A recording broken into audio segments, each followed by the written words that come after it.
అండి ఫైనల్‌గా అయితే ఆర్‌సీబీ అయితే కప్ గెలిచింది. 2025 ఐపీఎల్ ట్రోఫీ అయితే ఆర్‌సీబీకెళ్ళింది. ఈ ఆర్‌సీబీ గెలవడానికి కారణాలు ఏంటనేది ఒకసారి మనం జూస్తే, ఒకటొచ్చేసి ఖచ్చితంగా పంజాబ్ కింగ్స్ కొంచెం బ్యాటింగ్ ఫెయిల్యూర్ అయితే కనిపించింది క్లియర్‌గా. ఎందుకంటే ఆర్‌సీబీ మనం చూస్తే లాస్ట్‌లో చూస్తే మీకు శశాంక్ సింగ్ ఫుల్ టాస్ బాల్‌ని 6గా మలచలేకపోయాడు. అక్కడైతే కనీసం సింగిల్ కూడా తీసుకోలేదు. అతనైతే నిలబడ్డాడు. ఆ తర్వాత వరుసగా అయితే 6లు కొట్టాడు, 4లు కొట్టాడు. కానీ ఒక్క బాలు దూరంలో అయితే మ్యాచ్ అయితే ఆగిపోయింది.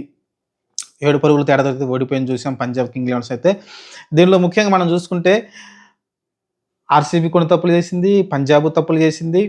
పంజాబ్ చూసుకుంటే మీకు ప్రభు సిమ్రాన్ కావచ్చు, లేకుంటే మీకు నేహాల్ వదేరా ఏదైతే కీ ప్లేయర్స్ ఉన్నారో వాళ్ళైతే బాల్స్ ఎక్కువ తీసేసుకున్నారు. అంత స్ట్రైక్ అయితే రొటేట్ చేయలేకపోయారు. కొంచెం ఇబ్బంది అయితే పడ్డం చూసాం. ఆ తర్వాత మీరు చూసుకుంటే ఆర్‌సీబీ కూడా టార్గెట్ దాదాపు 200 పైనే ఉంచాల్సింది. ఎందుకంటే ఎంఐ పైన ఆహ్, పంజాబ్ ఎలా గెలిచిందో చూసాం మనం. ఆ రోజు శ్రేయస్ అయ్యర్ ఎక్స్ట్రార్డినరీ నాకైతే ఆడడం చూసాం మనమైతే. కానీ ఈరోజు కొంచెం ఫెయిల్ అవ్వడం చూసాం. అయినప్పటికీ మ్యాచ్ గెలిచే ఛాన్స్ అయితే ఉంది. ఓవరాల్‌గా చూసుకుంటే ఆర్‌సీబీ అయితే ఛాన్స్ అయితే కొట్టేసింది.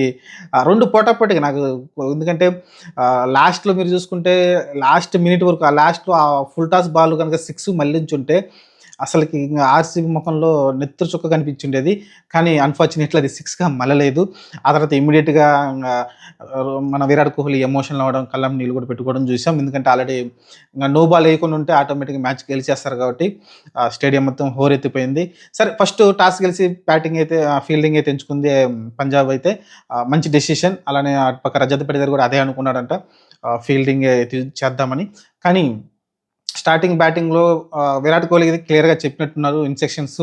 మిగతా మీ అపోనెంట్ బ్యాట్స్‌మెన్ ఎవరైతే వస్తారో వాళ్ళందరూ కూడా ఆడతారు తప్ప అగ్రెసివ్‌గా నువ్వు మటుకు క్రీజ్‌లో ఉండాలి. లాస్ట్ ఓవర్ల వరకు ఉండాలని అయితే ఆళ్ళైతే డిసైడ్ చేసినట్టున్నారు. అందుకే చాలా స్లోగా అయితే ఆడడం చూసాం. సింగిల్ రొటేట్ చేశాడు. అంతకు ముందులాగా భారీ సిక్స్‌లు గాని ఎందుకంటే ఈ సీజన్‌లో విరాట్ కోహ్లీ అయితే కొంచెం అగ్రెసివ్‌గా ఆడడం చూసాం పవర్ ప్లేలో. కానీ దానికి భిన్నంగా అయితే ఈరోజైతే ఆడడం చూసాం మనమైతే ఓవరాల్‌గా.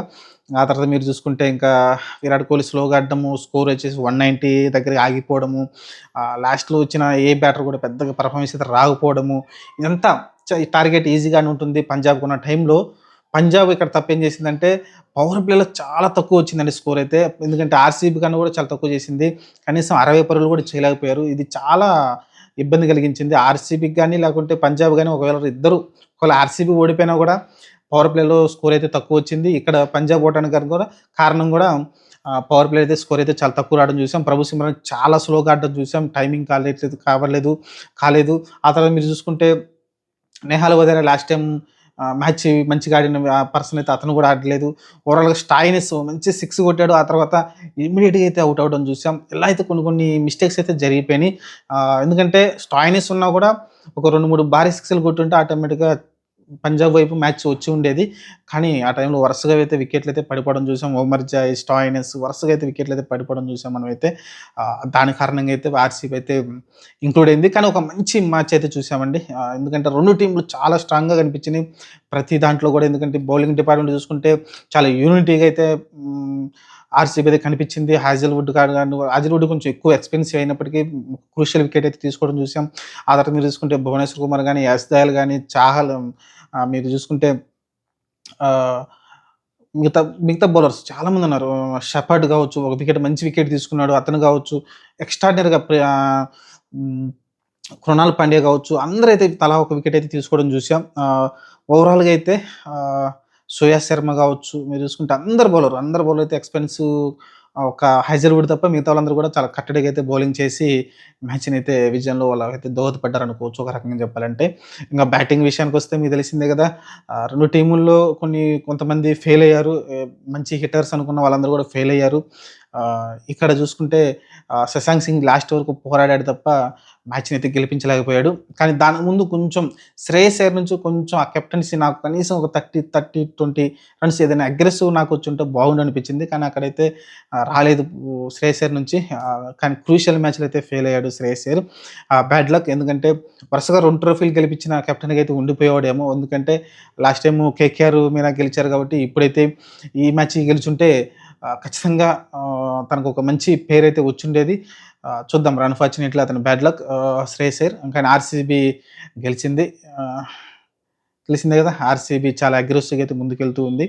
సరే ఫస్ట్ టైమ్ అయితే వాళ్ళైతే ట్రోఫీ గెలిచారండి. 18వ సీజన్. అంతకుముందు 17 సీజన్ల వరకైతే వాళ్ళు చాలా సార్లు ప్లే ఆఫ్‌కొచ్చారు. 3 సార్లు ఫైనల్‌కొచ్చారు. ఇది నాలుగోసారి ఫైనల్‌కొచ్చారనుకుంటాను.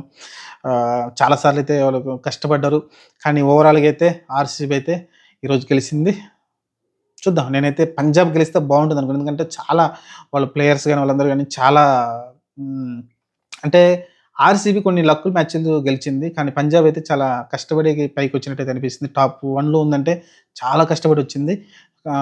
చూద్దాం మరి. ప్రస్తుతానికైతే 2025 ఆర్‌సీబీ రిజర్వ్ అయింది. ఎందుకంటే టాప్ 2 మ్యాచ్‌లు గెలిచాయి కాబట్టి నో ప్రాబ్లమ్. ఎందుకంటే టాప్‌లో క్వాలిఫైర్ అయిన ఏదైతే ఉన్నాయో టీమ్స్ ఉన్నాయో టాప్ 1లో పంజాబ్ ఉంది. టాప్ 2లో ఆర్‌సీబీ ఉంది.